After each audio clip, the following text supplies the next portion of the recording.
अपूर्वा और यश पार्ट 32। अगले कुछ दिन ऐसे ही निकल जाते हैं। एक दिन अनन्या अपनी गाड़ी लेकर अपूर्वा से मिलने उसके घर पहुंचती है और अभिनव को वहां देखती है, जो अभी अभी वहां आया था और अपनी गाड़ी से बाहर आ रहा था। अरे मिस्टर सिंह, आप यहाँ? अनन्या अभिनव के पास आकर हैरानी से पूछती है। हाँ, वो यश को यहाँ कुछ काम था तो उसे ड्रॉप करके गया था, बस उसे ही वापस लेने आया था। पर तुम यहाँ? अभिनव भी अनन्या को वहां देखकर पूछता है। हाँ, वो अपूर्वा से मिलने आई थी। वो बहुत दिनों से उससे मिली नहीं तो सोचा मिल लूं। वैसे आप भी चलिए ना ऊपर, जब मिस्टर यश आ जाएंगे तब आप भी आ जाना। अनन्या अभिनव को देखकर कहती है तो वो भी उसकी बात मान जाता है। अनन्या और अभिनव दोनों अपूर्वा के फ्लैट में जाते हैं। अभिनव डोरबेल बजाने जाता है पर अनन्या उसे ये कहकर रोक देती है कि उसके पास एक्स्ट्रा की है। वो अपने बैग से चाबी निकालकर डोर को अनलॉक करती है और दोनों अंदर आते हैं। अंदर आते ही अभिनव और अनन्या को अजीब सी आवाजें आने लगती हैं। वो इधर उधर देखते हैं, लगता है यह आवाज अपूर्वा के रूम से आ रही है। कहीं कोई चोर तो नहीं है? अनन्या धीमी आवाज में अभिनव से कहती है तो अभिनव भी परेशान होकर कहता है चलो देखते हैं। अनन्या हाँ में अपना सर हिलाकर पास पड़ा एक वास उठा लेती है। अभिनव उसे ऐसा करते देख कारण पूछता है तो अनन्या मासूमियत से कहती है मैं चोर को इससे मारूंगी। अनन्या की मासूमियत और उसकी बात सुनकर अभिनव मुस्कुराते हुए आगे बढ़ता है और धीरे से रूम का डोर खोलता है, जो कि पहले से खुला था। अनन्या और अभिनव जैसे ही अंदर जाते हैं वहां का सीन देखकर दोनों शॉक्ड रह जाते हैं। सामने अपूर्वा और यश एक दूसरे के बहुत करीब खड़े थे और एक दूसरे को किस कर रहे थे। वो दोनों ही दुनिया से बेखबर अपनी अलग ही दुनिया की सैर कर रहे थे। दोनों को इस तरह देखकर अभिनव और अनन्या जल्दी से एक दूसरे की आंखों को अपने अपने हाथों से छुपा लेते हैं और अनन्या के हाथ का वो वास छूटकर जमीन पर गिर जाता है।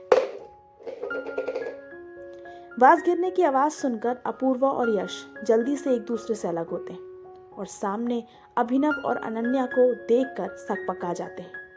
ब्यूटीफुल अनन्या को देखते ही अपूर्वा हड़बड़ा जाती है। अनन्या अभिनव की आंखों से हाथ हटाकर बाहर चली जाती है और अपूर्वा उसके पीछे भागती है। यहाँ अभिनव यश को देखकर बिना किसी भाव के देख रहा था। यार, अब ऐसे ही देखेगा या कुछ बोलेगा भी?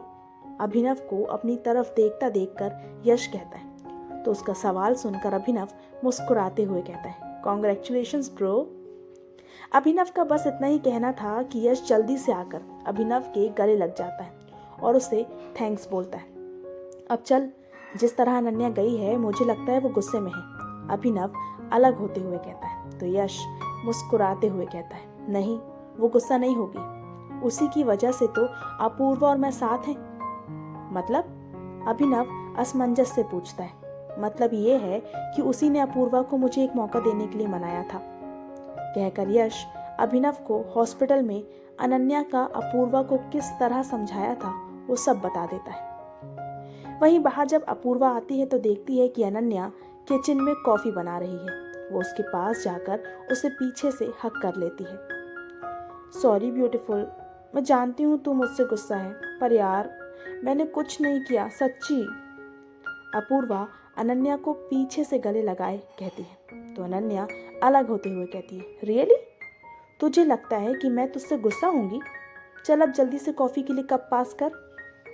मतलब तू मुझसे गुस्सा नहीं है ब्यूटीफुल? अपूर्वा अनन्या को देखकर पूछती है तो अनन्या मुस्कुराते हुए कहती है नहीं, मैं क्यों गुस्सा होंगी? मैं खुद चाहती थी कि तुझे तेरा प्यार वापस मिल जाए। अपूर्वा की खुश होकर अनन्या के गले लग जाती है। अनन्या मुस्कुराते हुए अपूर्वा को गले लगा लेती है और कहती है पर अब जल्दी तेरी शादी करवानी पड़ेगी, वरना तू तो मुझे शादी से पहले ही मासी बना देगी।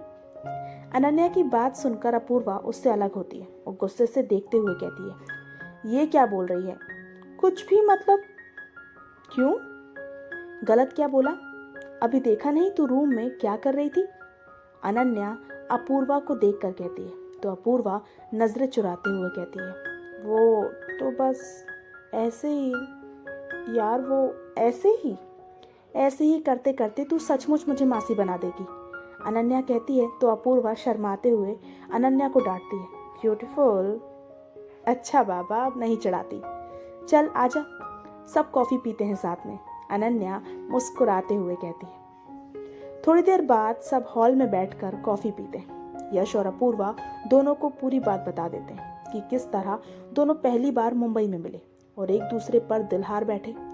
फिर यश को किसी लड़की के साथ देखकर अपूर्वा गलत समझ बैठी और उसने यश से अपने सारे कनेक्शन तोड़ लिए। पर जब यश अपूर्वा से हॉस्पिटल मिला और उसे समझाने की कोशिश की तो पहले तो अपूर्वा ने इनकार कर दिया, लेकिन अनन्या के समझाने पर उसने यश को दूसरा मौका दिया। यश और अपूर्वा के बारे में जानकर अभिनव और अनन्या बहुत खुश थे। थोड़ी बातचीत के बाद सब अपने अपने घर आ जाते हैं। फिर अगले 2 दिन ऐसे ही निकल जाते हैं। एक दिन खन्ना हाउस में शाम के वक्त डोरबेल बजती है। अनन्या डोर ओपन करती है तो सिंह फैमिली होती है। सब अंदर आते हैं और बातों का सिलसिला एक बार फिर चल पड़ता है। डैड, मैं क्या सोच रहा था, हम कहीं बाहर घूमने चलें? अविनाश आलोक जी को देखकर कहता है। अरे, ये भी कोई पूछने की बात है, तुम सब बच्चे घूम आओ कहीं, वैसे भी पिछले वक्त काफी कुछ हो चुका है, आलोक जी कहते हैं। हाँ, आलोक सही कह रहा है, तुम सब बच्चों को कहीं घूम आना चाहिए, नील जी कहते हैं। सचमुच डैड, फिर हम सब गोवा जाएंगे, अवनी चहकते हुए कहती है। हाँ हाँ नी, जाओ, और वैसे भी वहाँ हमारा फार्म हाउस है तो तुम सबको होटल भी बुक करने की जरूरत नहीं होगी, अरुणा जी मुस्कुराते हुए कहती है। सबकी बात सुनकर अनन्या कहती है, पर यहाँ का काम? उसकी चिंता तुम मत करो अनु, बस तुम सब एंजॉय करो, नील जी अनन्या की बात काट कर कहते हैं। ओके, तो तय रहा, हम सब गोवा जाएंगे।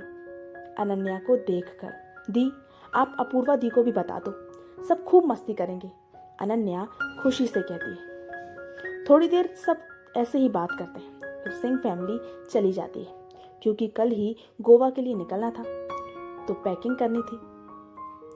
घर पहुंचकर अरुणा जी अभिनव और अविनाश को पैकिंग करके जल्दी सोने का बोलकर चली जाती है। अभिनव और अविनाश अपने रूम में आकर पैकिंग करते हैं। थोड़ी देर बाद अभिनव के रूम में अविनाश आता है। अभिनव उसे देखता है और मुस्कुराते हुए कहता है, थैंक यू।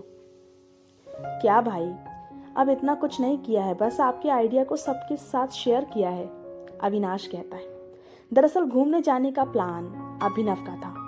वो अब तक अनन्या के पैनिक अटैक की बात भूला नहीं था। उसे बस टाइम चाहिए था अनन्या के साथ ताकि वो सब कुछ जान सके, और इसलिए उसने अविनाश की हेल्प ली ताकि अनन्या उसे गलत ना समझे और उसका काम भी हो जाए क्रमशः। तो क्या होगा आगे?